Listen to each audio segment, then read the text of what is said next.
Cluck Old Hen might just be the perfect banjo song. It can be simple and beginner friendly if you want it to be, but you can get really fancy with it. You can sing with it or not, and it sounds great either way.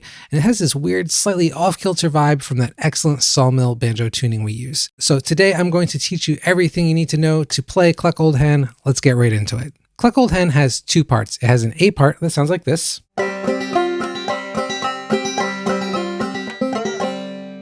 And we just repeat that twice, and then a B part that sounds like this.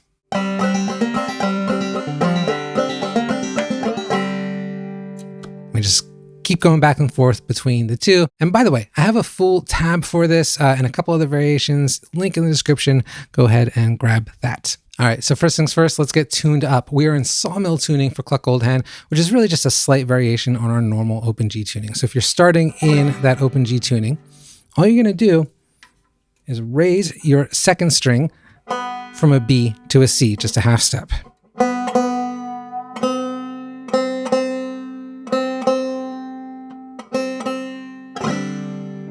So you're gonna end up with G, D, G, C, D.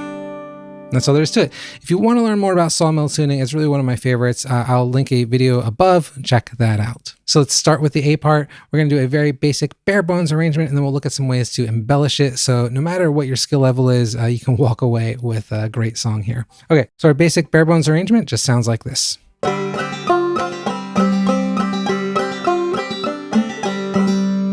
Pretty simple, right? Not too bad. Let's look at some ways we can embellish this. To be honest, I tend to not embellish this A part very much at all. I think it sounds beautiful and creepy played simply. The only thing I maybe add a little bit to is this last measure. So this is a little good arranging trick for you.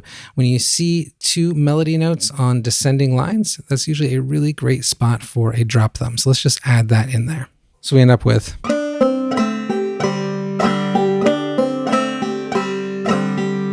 But you know what also sounds really great there is to do a string bend. We're on the second fret of the third string. So we end up with...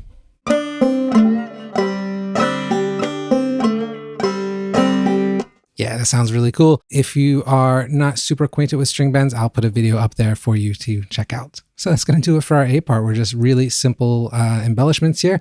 Let's look at our B part. So our sort of unembellished B part, our bare bones arrangement just sounds like this.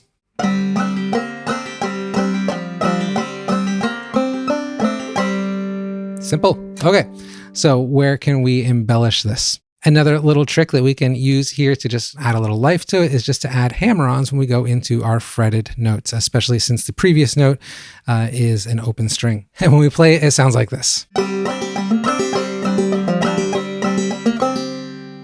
And for our last measure, it's actually the exact same as the last measure of the A part, so we're just going to add that little drop thumb and string bend again. And finally, if you want more ideas about how you can embellish Cluck Old Hen and make it your own, then